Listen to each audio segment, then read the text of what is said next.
আসসালামু আলাইকুম। আমার সপ্তম শ্রেণীর শিক্ষার্থী, ওরা ৯ জন বঙ্গবন্ধু শেখ মুজিবুর রহমান ও মুক্তিযুদ্ধকে জানি। এটা আমাদের এই ক্লাস 7-এর একটা অধ্যায় আছে।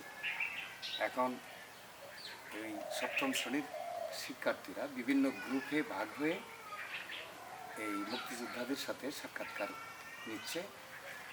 প্রত্যক্ষ অভিজ্ঞতা, পরোক্ষ অভিজ্ঞতা, এই বিষয়গুলো তারা প্রশ্নের মাধ্যমে আপনার অভিজ্ঞতা শেয়ার করবেন। তো বিষয়টা হলো, এখানে তাদের কতগুলো প্রশ্ন আছে, সেই প্রশ্নগুলো তারা করবে।